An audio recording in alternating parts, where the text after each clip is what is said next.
where I share my Florida Zone 10A backyard food forest experience with you. It is Saturday, New Year's Day, 2022. I thought I would show you a brand new feature of Eat Your Backyard, which is this beautiful art. Now there's a video coming out that shows the whole process we use to get this thing up on the fence. This is an example of a goal I have for 2022, which is to extend my network of permaculture nodes. Hey James Tropicals, glad to see you on the stream. How do you like the yin yang? I had to look to see what was the correct orientation for a yin yang symbol. And if you watch the video, you know, you get all the details on all that malarkey. Or the most profound truth you've ever heard. You decide, really. Now, I'm noticing there's a sort of a phenomenon that has been occurring now as a result of having chickens, and that is to-go food containers littering the entrance.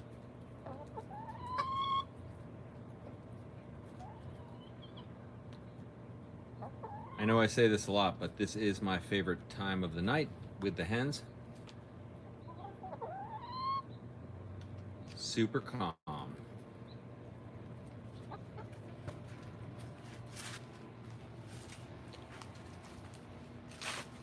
Spoiler alert, you're gonna get the end of the video that I made about this sign, but I traded this for eggs.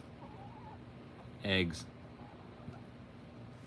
That resulted in that.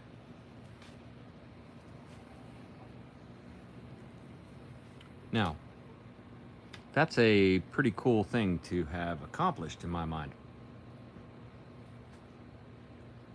You want to get all the gritty details, you know, you got to watch that video, but last year I got blackberry mead, citrus honey, the best hot sauce I've ever had in my life, and several other things as, you know, examples of this concept I'm trying to increasingly exhibit here in 2022. So hey, if you're not subscribed already, please do. Please hit the thumbs up button if you like these kinds of videos where I share my little setup back here. This is a very important little corner of my setup where I have the chicken pen and the bunny pen. Bunny run, the chicken run. Bunny house, bunny house, chicken house. And then the two shall meet. They meet in here. We bring the chickens around this simple little fence system I have here, open it up, and I corral them around and into the Zen bunny run they go.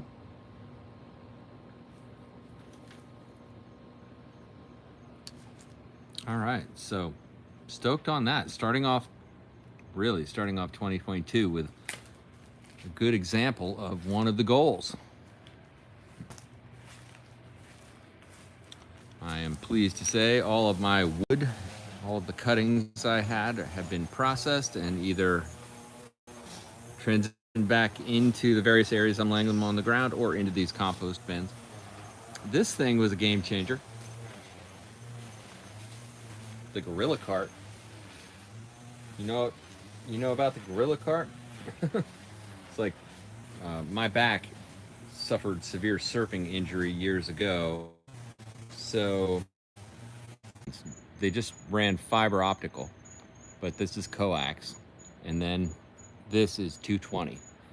So this is a lot of metal. It's like a Faraday cage of blocking, so I know if I get too close to that or if I get too close to this, there's my power into the house. There could be trouble. All right, and this will be a good time. All about the live stream chat that's gonna happen at 6 p.m. Eastern time. So in about 22 minutes.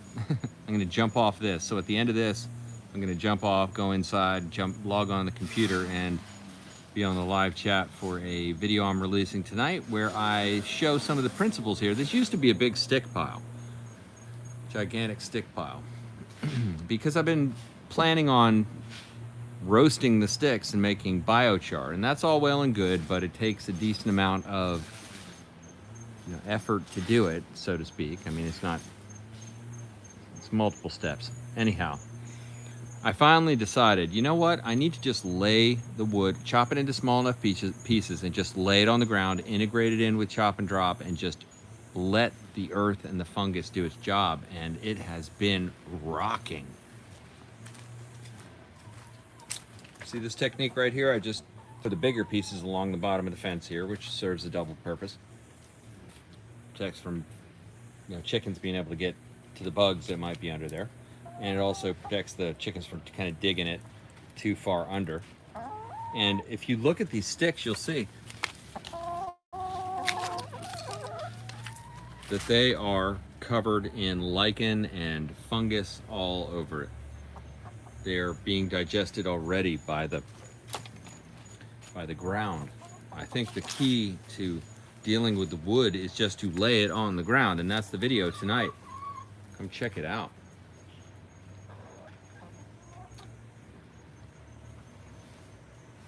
Look at this seed pod. This is the seed pod. Looks like a mustache or a moustache, depending on your proclivity. But this is the amazing seed pod of the Frangipani, aka Plumeria. Now it's wintertime, so that's this whole thing is a Plumeria. It's a giant tree-like one I've tree formed. Wintertime, so all the leaves have dropped off, but this is, well, really, I would say the most fragrant flowering tree-like shrub I have in my yard, and I enjoy growing it, but this is a rare manifestation of this plant. What happens is they actually split open down the side, and then these feathery-like things come out that have seeds on the bottom. You can plant them, and I am going to, and I am hoping that these will have some genetic variation in them, and I might have a new species of Frangipani, and we'll name it Eat Your Backyard Plumeria. Yeah, plant some seeds, get nutty with it. And look at this thing against the incredible kaleidoscope of the croton. I mean, what a common tropical shrub the croton is, but what a spectacular example of just diverse color. They grow really, really well in the shade. And I have some friends who are, I might say fruit tree snobs. If you can't eat it, why would you plant it type of thing. But I think there's all kinds of things to eat, and one is to eat the beauty of plants like this, and the color set that plants like this give you are just simply incredible. Especially when you come out, like right here, I've got a few different varieties of croton. They fit in just fine. They fit in a place I really wasn't going to be able to grow much fruit anyway. It's a little lime tree that's hopefully going to jump up. There's a dreadlock croton. It's another good choice. Look at that. Talk about interesting variegation. And then this is a gold dust croton, which looks like he just kind of smattered it with gold dust. And I've got several other crotons in the yard. Oh, here's another one, the banana leaf, the banana croton. You see, so a lot of complex color combinations by simply adding crotons, and I'm a huge fan of crotons. Also, I'm a huge fan of Dracaena, another, in my opinion, staple plant of this yard, because I use it for structure, I use it for shade, I use it for form, I use it for so many things in the yard. But this is my eastern wall, the great wall of Eat Your Backyard. It is what prevents the salt wind from penetrating through all the time. And it's been quite effective. Created a little Garden of Eden back here, you might say. Now, The chop and drop thing is always in progress, but recently I trimmed a tremendous amount of Dracaena. This is just, I think, no, let's see, what kind of Dracaena? What kind of Dracaena, you know what I mean? There you go. That kind of Dracaena, just the common green leaf Dracaena. Lots of videos on the channel about Dracaena because I'm a huge fan. I've got about 8 varieties in the yard. Look at that leaf. You know, this is a leaf that can take a licking and keep on ticking.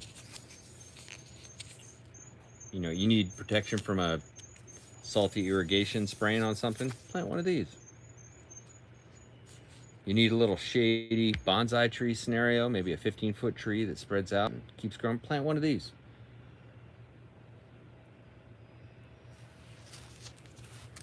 Yeah, James Tropicals. I'm so stoked you were on this live stream. Thank you. That coconut tree, and there's a video coming out. I'm in the process of making it. I already videotaped it. About my experimentation with neem oil. You know, David the Good was on a recent podcast, a recent live stream I had, and we were talking about neem oil. He actually said it's worked pretty well for him, so I have high confidence. However, I think, so I got neem oil, and I sprayed it all on this thing, and I made a video, and I've got a second video that's going to come out. Now I'm going to make a third video, and I don't want to spoil it, but you get to see whether that neem oil that I purchased at Lowe's, whether the Lowe's neem oil worked on removing mealybug and whitefly from my coconut tree, man, because I can't have my coconut tree go down hard, you know what I mean? It's got to continue to live, especially this one, which is such a focal in the whole backyard. I mean, I come out my back patio, and this is the, you know, the scene, and I intentionally planted that dwarf coconut there to be able to be a, you know, focal point. So the mealy flies, I've seen it take down dwarf coconut trees before. It's no small threat. It's no small concern. So I'm going to do something, which is to issue my video 2 of 3, which shows you whether or not, after a series of just emptying the whole bottle out over about 4 different treatments, drenching it everywhere with this, just emptying it out over 4 different treatments, whether it worked. And then I'm going to actually make a video 3 as to the next step. But that one's got to live. I mean, it just looks so healthy. Can you, I mean, it's not going to be but a year and a half before we got coconuts here. We're going to be eating coconuts on the channel soon. That's the beauty of the dwarf coconut, is there's several types, but rapid fruit production, rapid.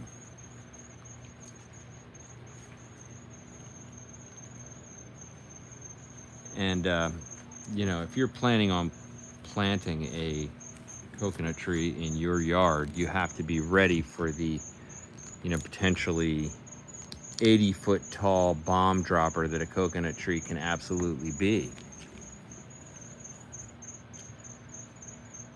Unless you get the dwarf.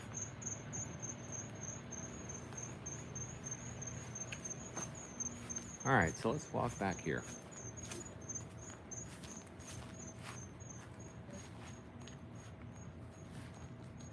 I recently just piled rabbit poo around every significant fruit tree in my yard. I did that this morning. I'll give you an example. Nothing fancy, folks. That's what we do. I had just you know, you normally see like rabbit manure being little pellets. Well, when you just kind of put it in 5-gallon buckets and stack it over in the work area, it gets saturated, and then you can just scoop it out. I actually, as gross as it sounds, I actually kind of prefer it being in that form.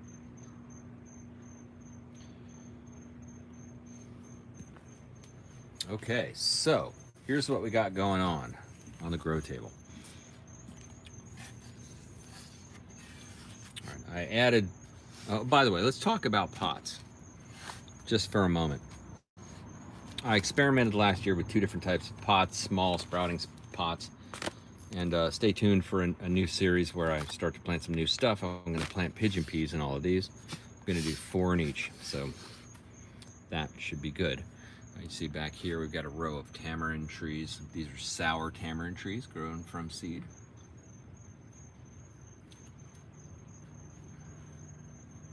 But the pots.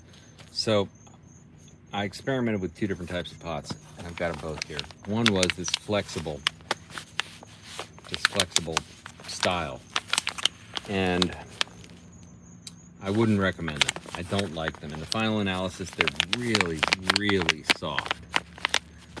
And occasionally they split. They'll split right down the side if you have them in too harsh of a condition. So I did get 50 of those, and they work, so I'm going to use them until they break. But they're also, you have to kind of mangle the roots when you hold them, right? Because you're reshaping the root ball every time you interact with it. Now, this was the other type I got. I'll go ahead and within the next couple of days, I'll make sure that this video has in the description links to these types of pots. They weren't expensive. I mean, like 10 bucks or something, 15 bucks. Whoa, down it goes. But this pot is greatly preferred, and it stacks in, you know, just squares. So I built this thing in columns, and this thing just stacks in, gives you maximum soil quantity. I think this was the, it's about 4 inches, let's say, across 4 or 5 inches, and like a harder plastic, you know, but very, very sturdy. And if they've broken, the only ones that broke were because of like a percussion hit of a shovel or something that destroyed it that way. But none of them just broke on their own through normal wear and tear. So that's my preferred pot. I may go ahead and order 50 more of those, or I think they came in like 20 of those though. Actually, they were a little bit lower quantity, but anyway, just quick update. This is a very special moment on Eat Your Backyard. This is a Royal Poinciana, a flamboyant tree grown from a seed. It looks like a tamarind, really, or well, it almost looks like you see, isn't that interesting? The tamarind kind of folds up its leaves at night. It's an interesting quality of the tamarind tree. It's unlike most trees. They fold their they just kind of fold in their leaves when it gets to the evening time. But yeah, this Poinciana tree is just going to be beautiful if it survives. It was the only one out of like 6 that I planted that made it. And somehow it made it. And this little zone here is actually out of the sprinkler zone and gets enough sun. So this is where I put my championship trees. These are not championship trees though. These are just ever-bearing mulberry trees that I planted from cuttings that, you know, honestly, you might wonder how many ever-bearing mulberry trees can you have? This is the Suriname cherry. Very, very easy to grow from a pit. Variability in the type of plant you're going to get from a pit, but easy. The pits that fall underneath our cherry tree, we call that cherry grass because they grow so quickly from pits that it forms almost like a grass. Look at that. Look at that fine mold patina. I like my fungal friends. This beast, grown from a handful of areca palm seeds, has just been a champion among palm trees. Suriname cherry seedling starting to get some funk on it. James Tropicals. Mold or fungus on the leaves. Well, I think it's probably a goner, unfortunately. I ought to get your address and send you some seeds when they start coming in the spring. Hey, hit me up on the email there, James Tropicals. I'll mail you some Suriname cherry seeds, bro. All right, so check this out. This thing, this delicious edible palm, continues to crank out tons of palm fronds. And now that I'm, you know, in possession of a chicken compost digestion system, which is my little hens, chopping these palm fronds down and putting them into that chicken run is going to result in them being quickly digested back in. And in fact, it'll cut down on a lot of the gnarlier aspects of chickens, I believe, by mitigating some of the smell that could potentially happen. I have very little of that thing happening now, but don't want it to start happening. This is my new 2021 Persian mulberry tree, which I grew from a cutting, and that was actually planted in a podcast, I think earlier this year. We had a few cuttings, and I put them all in pots and grew them, and this was one of them. One of them is back in the Zen Bunny run, but hold on one sec.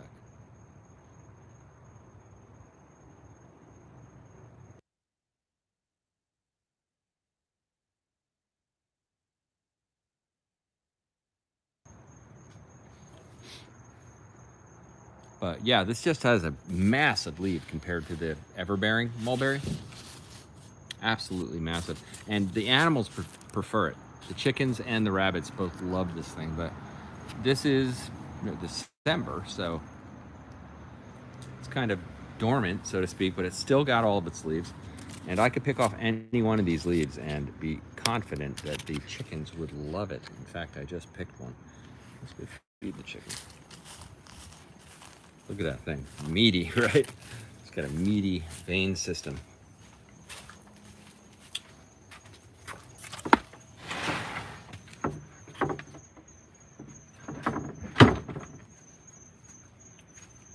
So the last 2 weeks have been pretty much 75 to 82 degrees with low humidity. It's been really nice.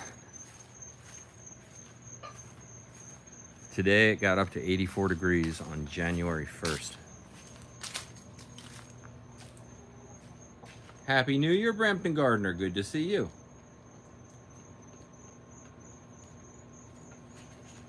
All right, chickie doos. It's getting kind of dark, but what do you think? I know you can't resist this.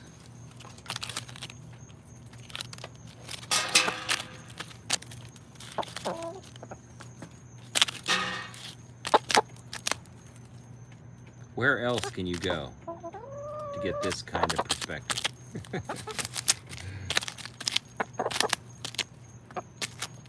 See how much they love this mulberry leaf? Ooh.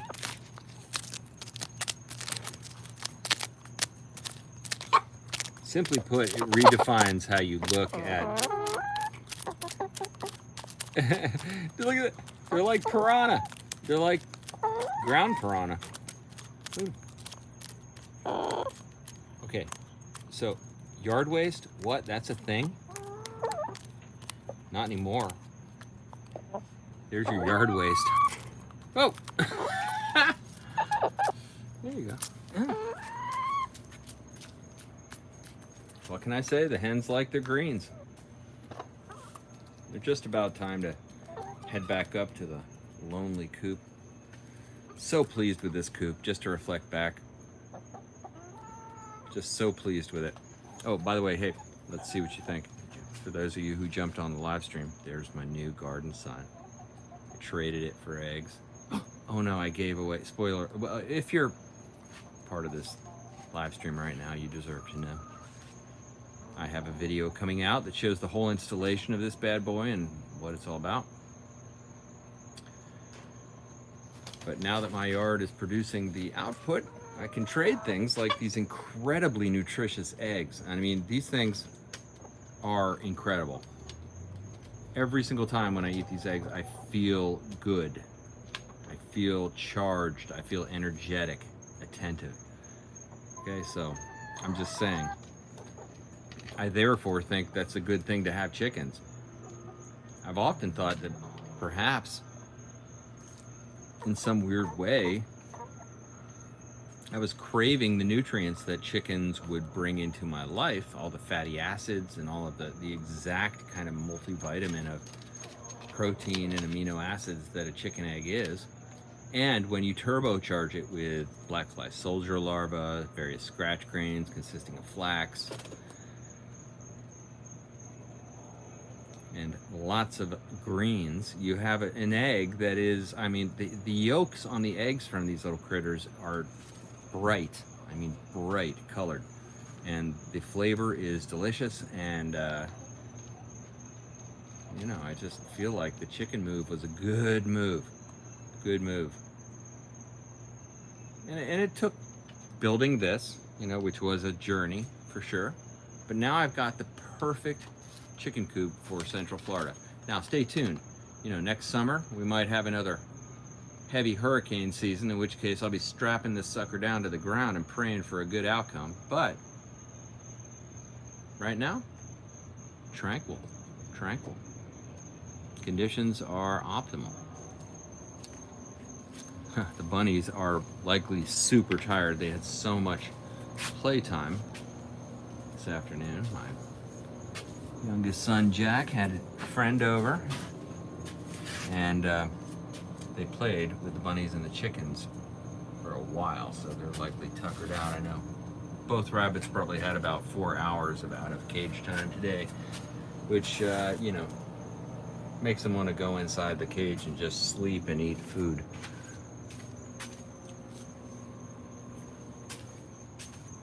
This bench, by the way, how to build a bench, how to build a garden bench. You know, it seems like a simple thing, but for me it was it was a problem to solve, and this really worked out great. This is just 2 4x4s,